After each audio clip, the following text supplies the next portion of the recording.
there, Daniel at GreatMusicStudio.com. In this series of videos, I'm talking about scheduling and planning your success. The actual things that you need to do in your studio to increase student enrollment, increase studio income, increase your retention. There are specific process-based systemic ways that you can plan out and schedule your success. And I want to tell you what those things are. Both the observations that I've made in my own studio and the observations that I've made in working with other studios as well. Now, as I mentioned in the last video that I did in this series, this is not just for type A people. This is not something that's for people who live and die by a checklist. In the same way that we might prepare for a performance or a recital, we all have our own process, but we do have to prepare. So no matter what your process is, no matter if you're type A, type B, introverted, extroverted, shy, outgoing, whatever, it doesn't matter what it is, no matter what you are, you have to prepare and plan. And to that end, I want to give you today specific steps on a very specific and profitable topic. And that is, and it's in reference to a question that I get asked quite a bit, at least once a month. What do you do when the first thing out of the mouth, or one of the first things out of the mouth of a prospective client, what do you do when that first thing is, how much do you cost? And you know, the feeling that a studio owner gets when they ask that, I've been told, is that it makes them feel very small. It reduces all their experience, everything they have to offer, all the value they have to offer a child or an adult student. It reduces it all to a simple, economical, cutthroat decision. How much do you cost? And depending on your answer is whether I'm going to continue this conversation or not. It can make a studio owner feel small. It takes the power from the studio owner and gives it to the prospective client. And what I want to tell you is that this is not a client problem. Okay, so I'm going to start this video with a mildly shocking and offensive statement, but this is not a client problem. This is actually a studio owner problem. And the thesis for which this entire video is going to be based on is that if that is the question that you're getting over and over again, you have actually created that situation. If that's where you find yourself, if you keep getting asked that question or people are rejecting you on that basis, what I would say is that this is a studio problem and there is a solution to it. And I'm going to give you the high-level view of what that solution is, and then I want to actually go into talking about how to, step by step, how to solve that problem. So we're going to look at the conceptual angle of it, and then we're going to go into actual things that you can do to solve the problem. So, the issue is, with a little bit of a pause there, the issue is that if someone is getting on the phone with you, or they're sending you an email, or they're filling out a form on your website, and they're asking, what's the price? The issue is that they're not receiving an experience of value on the front end of this relationship. Now, the relationship is at a distance at the beginning. They might see a post on Facebook, or they might find you on Google Maps or things like that. They come to your website, and what they see on your website is training them how to treat you. And the argument I would make is that you can actually train your clients or potential clients to treat you poorly and to diminish what you do and to disrespect what you do, or you can train them to be excited, to respect you, to think that you can walk on water, to think that you have, the answer to the problem they're looking, or an answer to the problem that they have. You can train them on the front end through your website, through your phone interaction with them, and through what you might do in an evaluation lesson, an intro lesson, trial lesson, whatever you want to call it. And that's the 3 points I want to get to. Now, I do want to acknowledge something before I get into this kind of process-based talk. Because like I said, this is about scheduling your success. There are specific things that you can schedule or plan to eradicate or vastly reduce this problem. But there is two elements to this. There is the process-based side, and there's the messaging side. And what I'm going to talk to you today is about the planning and process-based side. That is, how and in what ways can you effectively deliver a message to these people that communicates to them that you are to be respected. Okay, that's what we're going to discuss. However, there is an entire issue over here that we're not going to talk about in this video because I don't have hours to do it. And this is something I talk about in my masterclass. And it's this idea, and if you can take this concept with you, I think it can really help you, and this can kind of stand in for maybe a more elaborate discussion of this topic. But it's this: as studio owners, as business owners, we speak one language, and prospective clients, whether it's a parent of a child or whether it's an adult student, they speak a different language. And the language that we speak is probably policies, procedures in the studio, costs, where your degree is from, your experience, where your studio is located. Like, that's the language that the studio owner speaks through their interactions with the client, whether it's through a website or a phone call. My contention is that the message that clients need to hear to actually get excited and respect you is much different than the message that most studio owners give out. I worked with 150 studios last year. I've already worked with more than that this year. In my work, I find consistently, with very few exceptions, that the messaging that most studios are putting out into the world about who they are, what they do, what they're capable of, and what they stand for isn't what a client needs to hear to be loyal, to stay for a long time, to be excited, to invest. And investment isn't just money. Investment could be the parent actually going to bat for the teacher and looking at the child and saying, no, you need to play. You need to practice. But if the parent doesn't believe in the studio, doesn't believe in the teacher, they're not going to say those things because they're not invested. They don't believe in the mission. They haven't caught that excitement. They haven't caught the spirit that your studio is trying to give out. So that's the messaging side. Like I said, I know I'm kind of making a case for the importance of it, but that's not what we're dealing with here. We'll deal with that in a future video. What we're going to deal with here is the actual process-based way of delivering that message to someone so that what you're communicating is of extreme value. So here we go. If you do this, you will find that parents will just follow your lead. Okay, you will get the sense that they're being persuaded. You will get the sense that a lot fewer people, if anyone, asks about price at all once you kind of enact these things. Their perception will be that the value you're offering far exceeds the price that is being asked.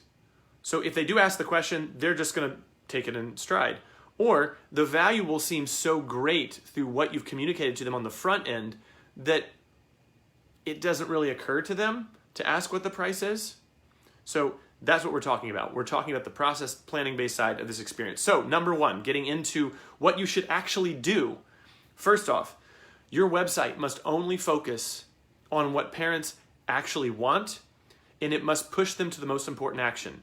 Now, I already spoke a little bit about this just a minute ago, that there are certain messages and there are certain things that parents are looking for, both actually and emotionally. And here's what I mean. There's an internal and an external game being played here. Externally, that's the one that I think is easiest for us to focus on, is that parents want to know, are you close to me? Does it look like you're a trustworthy person? These are external factors. There is also an internal game being played as well. And depending on how you're presenting yourself or the studio, that parent will have... there will be subtle things that make the parent believe or disbelieve you. That's really what I'm getting at here. And these things are trust factors like, do you have testimonials on the site or not? Does it look like you're an authority in this topic? Obviously, lessons. Those are those kinds of things. Again, getting back to that messaging. But the second part of that, and that's the part I really want to focus on more here, is what is your website pushing them to do? If your website is pushing them to sign up immediately, you're probably losing opportunity. You're losing income. Your website shouldn't be pushing people to sign up for lessons. I'm sorry, there might be different opinions on that fact, but that's just what I've seen time and time again, that when you go for marriage on the first date, so to speak, that it doesn't go very well. It'll work every once in a while, but if that's the primary thing that you're putting out there, you're probably pushing away people that with a little bit more nurturing, you could draw in, build a relationship with, and actually sign to your studio. So let's be clear what the website's purpose is, and that is to push them to contact you. That's it. That is the only goal. Everything on the site should be asked this question. Is this pointing someone towards contacting me? Because if they contact you, that's actually leaning into what Robert Cialdini calls the commitment persuasion trigger. So if you can actually get them to fill out the form on your site, that is a micro commitment. Each time they click a button on your site, that is a micro commitment they're getting used to. And this could sound like a bunch of mumbo jumbo. This is proven stuff. Robert Cialdini spent tens of millions of dollars in research to kind of show the world that this is how people work. But each one of those little micro commitments that people make, it's just one more tick in your favor in this kind of battle between you and the potential student. So if something is on your site and it's not pointing towards that action, you need to get rid of it. If something is on your site and it is pointing towards that action, accentuate that and do more of it. So don't just have a testimonials page. You need to tell people what to do. You need to introduce the testimonials, have all the testimonials there, and at the bottom say, hey, here's the next step. If you'd like to learn more about what we can do for you, click this button below. There's a button right there in the page, and that button points towards your form. And people can go there. It's a very easy form to fill out, and then they join your studio. So everything on your site should be pointing to that one action. I have a list of 25 things that a site should be doing. That's just one of them. But that's a big one. And something that if you were so inclined, you could shut this video off right now and go fix that if it's not currently the case with your site, or once this video is done, or maybe you have some time this weekend. But that is something that there should be a button on every single one of your pages pushing them towards that action. And that is not to sign up for lessons, but rather to either reach out for a consultation call, if that's what you do, or an intro lesson, if that's what you do. Now, it so happens that the intro lesson is what I do. So that's what I want to talk about next. And that is, you need to have your intro lesson completely planned out. It needs to be almost scripted. Now, I don't actually recommend memorizing a script. What I do recommend is having a very specific order flow and a number of key phrases and stories that you use almost verbatim in each intro lesson.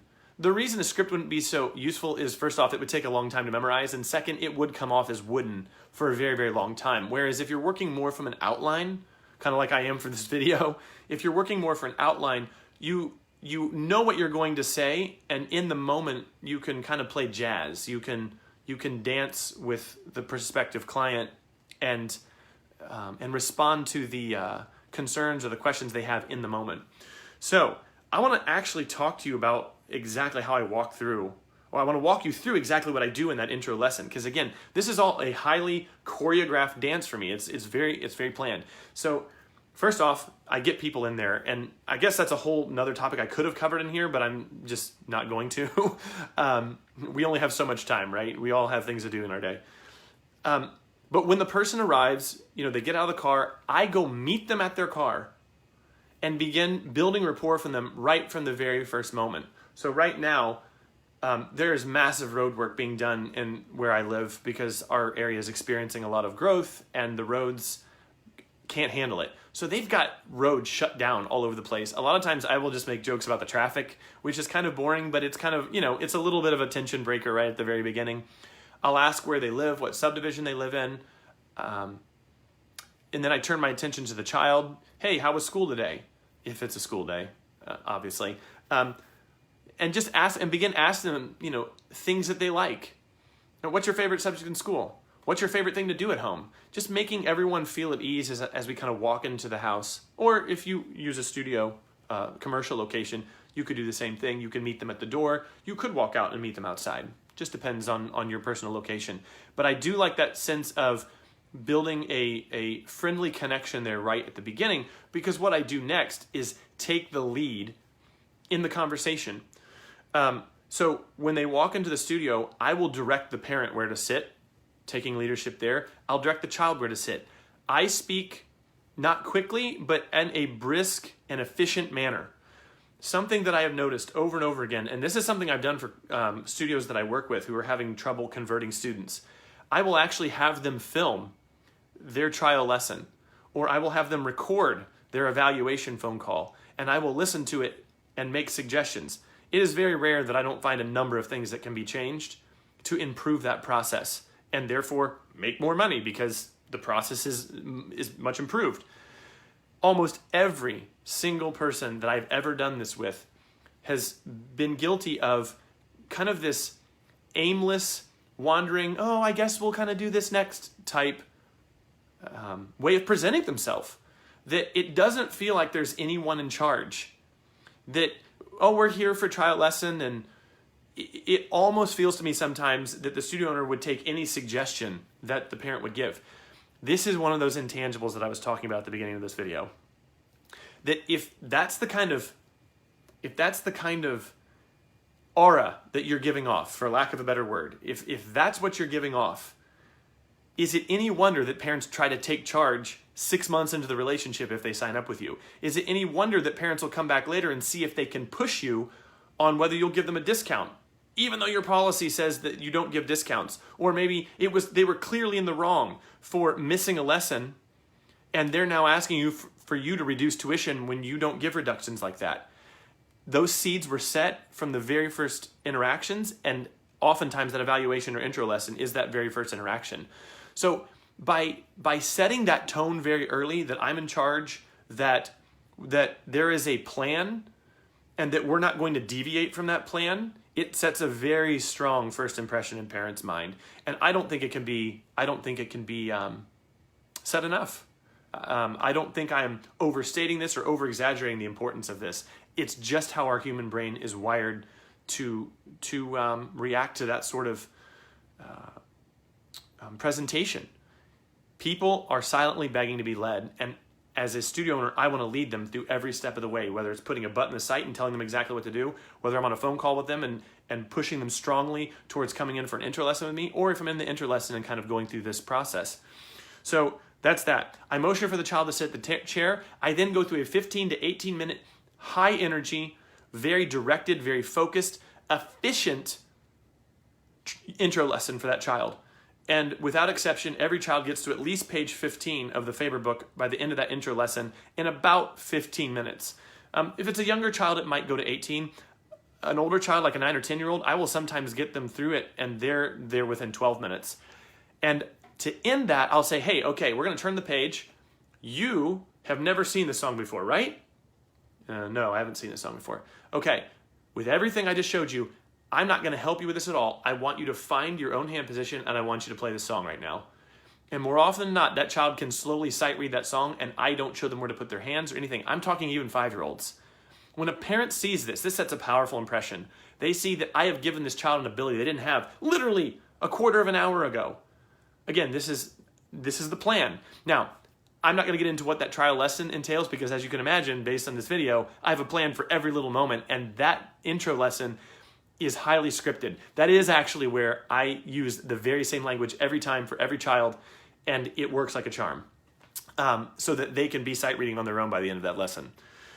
So then we do that. Then I turn to the parent and I begin engaging most with the parent. I give the child a pair of headphones. I tell them to keep it down. If the child starts getting a little too loud, I take charge of that situation and I cut that off. Sometimes the parent will move to interact with the child and try to, quote unquote, discipline them. But I will do it as well. Again, just because this is the environment I want to create. This is me being so intentional for being in charge of this, lesson environment. So then I turn to the parent. I always start with the same thing. Hey, did you ever take lessons? Whether they did or they didn't, I kind of go through the same spiel with them. And I'm not going to get into the very, very specifics of exactly everything that I say, but in general, I have a couple key messages. This is, I was talking about at the beginning of this video. I have a couple key messages that I'm trying to communicate to them, and there's several key stories that I use to demonstrate the value that my studio brings to families and to children. As an example, one story I tell, this happened probably 5 years ago, but I had a family come in for a lesson, and they had taken lessons before. And this child had the book. I didn't know anything other than they had taken lessons before, and this was a transfer student. So the child brings her old book in. She's about 2/3 of the way through the Alfred's Basic Primer, whatever that's called. I don't use Alfred really, but that's what the child had. So she struggles through the C position song. Turn to the mom later. So I work with the child, help her get better with it. I'm thinking, okay, maybe she's been out of lessons for a while or something. Turn to the mom. This mom tells me that this girl's been in lessons for 2.5 years.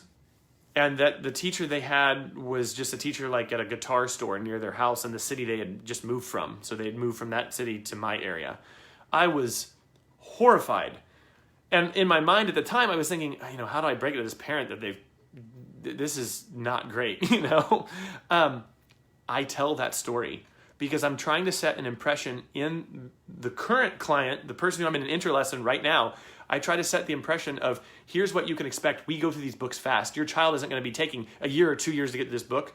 The average time to get to these books is X number of months, and my students get through it in Y number of months, and Y is a much better number than X. So again, fast-paced. I have these stories ready to go. I have that verbiage ready to go. And those parents are really engaged. By the time we get done with this, all I have to say to them is, I have some open slots in my schedule. What days are best for you? They tell me what days are best. I throw out a time or two because I know my schedule in my head, or if I need to, I can look on my calendar on my phone or iPad, and it'll tell me what my current scheduling is, and we can arrange it right there. I send them an invoice very quickly. They pay it. They come in. Usually I have them starting within a week. But that is that highly scripted intro lesson that's not leaving things up to chance. And I've perfected this over the years. You might hear this and be like, I don't know if I can kind of go to that level of efficiency or that level of confidence or that level of directness with a parent. I don't even know if I feel comfortable doing that. I didn't either at one point. I have refined this over many years. So if you feel a little bit daunted right now, what I would say is start with something small. Just start eliminating verbal clutter. Stop saying or like while you're in an intro lesson. Stop asking the parent if they're okay with, is it okay if we do this now? Just tell them what you're going to do. I think we have this social way of speaking when we should be speaking in a professional way to people, and that trains them to respect us. And that's kind of how I plan out converting a student into my studio. And so to the point of this video, when I started doing all those things, people just stopped caring about price because the value that was being displayed for them on the site and in their interactions with me was just so great that it was kind of an afterthought for them. I've even had people come in and ask me for the price at the end, and I realized I hadn't told them in the front end of the interaction, like even through email conversation, and they're like, oh, that was more than we were going to spend, but honestly, I think from the studios we've seen, I think we want to go here. Like, I'm paraphrasing, but I have heard that more than once. And it made a very powerful impression on me because some of those people, they were years ago, but I still remember it because that is maybe one of the highest compliments someone can pay to your marketing and the value that you're displaying is that, oh, that's kind of out of our price range, but this is valuable to us. And that's it. You can intentionally plan to show value to other people. And it's gotten to the point now where even within, and I'm almost done here, but it's gotten to the point now where even within my opening email, sometimes I will just send the price, even if they don't ask for it, just to weed out people who might be focused on that. So I'll give them a lot of value in that opening email. And, there's a template I have for that, obviously. There's a lot of value I give there, plus what they've experienced on the website. But I'll go ahead and give that just to weed out the uncommitted. But what I found is it just doesn't happen all that much anymore. So get these 2 steps right. You're on your way to having a great experience of converting over a lot of students. And that really leads me to tomorrow's video. And that is, how do you know you're getting all this right? This is a question that I got quite a bit on this survey that's been asked. That is, how do I know if I'm even doing things correctly? Are there metrics? Are there vital signs? Are there signs of health of my marketing? I would suggest, yes, actually, there are. That's what I'm going to talk about in tomorrow's video. How to know whether you're doing poorly, excellent, or just average. So tune in tomorrow for that. I'm going to leave a link to a survey after this video is over. It's in the comments, or it'll be on the actual text of this post. If you have a question you want me to answer on video, just leave that there.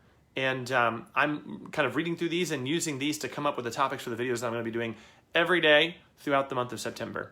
Anyway, thanks so much for watching. Really appreciate your attention. I'll see you tomorrow. Bye.